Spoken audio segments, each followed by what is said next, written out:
Here comes motion. Here comes the quarterback, Burrow. Looking for a block, and he got it up in the front by Hopkins into the end zone. Touchdown! Fakes, throwing to the end zone. Wide open is Higgins for the Cincinnati touchdown. There's the sneak. Burrow gets low, driving towards the goal line.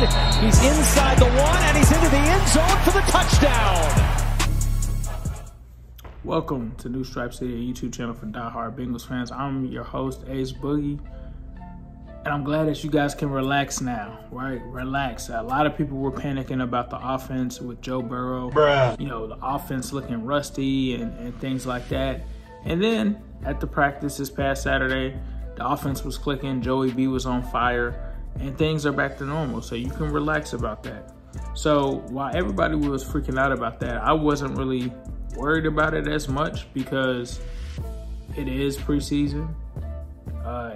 We haven't even started. At that point, we hadn't even started preseason yet, right? The offense was still getting its install. People are still trying to gain chemistry with each other. The offense is trying to get on the right page. They're bringing refs into practices to simulate exactly how things may go on in games. You got to get cadences down. People are still learning a whole bunch of elements like the offense. The offense isn't even fully installed yet, right? Joe Burrow still trying to get his feet up under him. Obviously, he's coming from an injury recovery kind of background where there's always going to be the mental part of it. There's always going to be the second guessing the knee, and he's going to have to wait for it to get a little bit stronger. And he's going to also have to get his lungs up under him. I mean, he's got to get in game shape. This is a guy that hasn't seen an NFL field since week 10 of last year. These are things that people tend to forget, but these are things to be worried about. I mean, he showed you on Saturday, as soon as the media, everyone showed up, he was ready to go. And that's what number 9 can do for you. And that's why I'm not worried. You know, the one thing that I'm worried about is health. Health is wealth. You know, there can be struggles. And, you know, the defense, it wasn't too far-fetched for me to see the defense being ahead of the offense, right? So we'll see. And definitely we're going to see when they take on the Tampa Bay Buccaneers.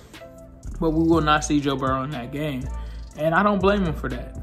You know, looking at the situation from afar, I think that this isn't the time for him to get in immediately. I think he's going to be chomping at the bit, though. I think second game is probably the one where you play him, at least for a series. But, you know, I think he's going to get things clicking. This offense is going to be just fine. They just have to get every part of the system down. They have to get the chemistry down, and they have to be willing to move, and Joe has to be willing to move with second nature. It's going to take a while for him to get comfortable. But once he gets comfortable and he can see that that knee is completely strong, I think that he's going to take off. I really do. I truly think that he's going to ascend and be the Joe Burrow, possibly even be better than the Joe Burrow that we've seen. Now, obviously, I'm not there on the ground. It was reported that, you know, some of the balls didn't have the oomph on it, and this was before Saturday. And, you know, he just was second-guessing himself, and he's human, right? You know, Zim has gone out there and said it, he's human, right? So he's going to mentally have to get into it. But I think that Saturday proved that he's mentally able to step up to the table. I think once he gets that first hit, he'll be ready for it. I mean, the man was running in practice today.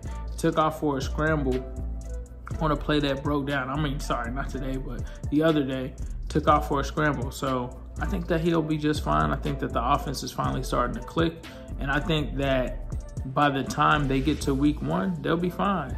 They'll be fine. I think that this is a team that you saw last year that could put up a lot of points out of nowhere. And I think that they're even more talented. I think that they've got some better coaching at the offensive line position. I think that they've got some better coaching all around.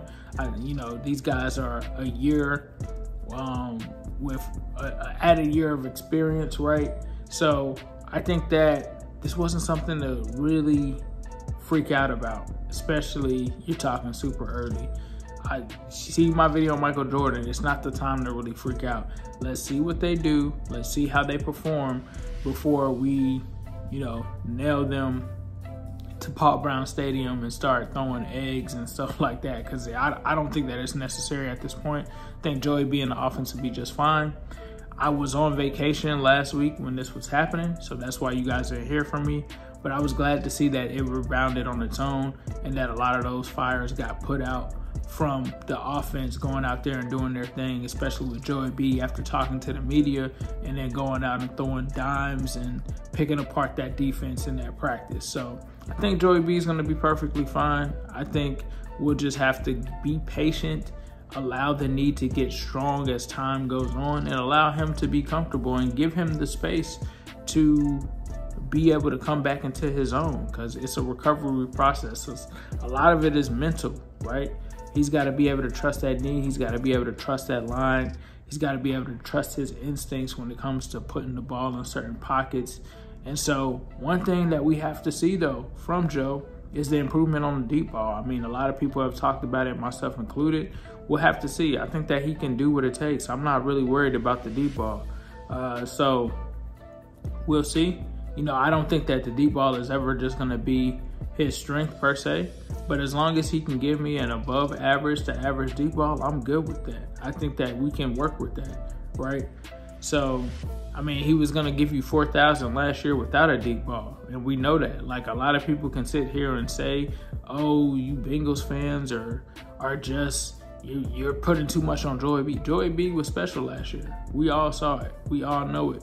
And so and that was him being abysmal with the deep ball, to be frank with you.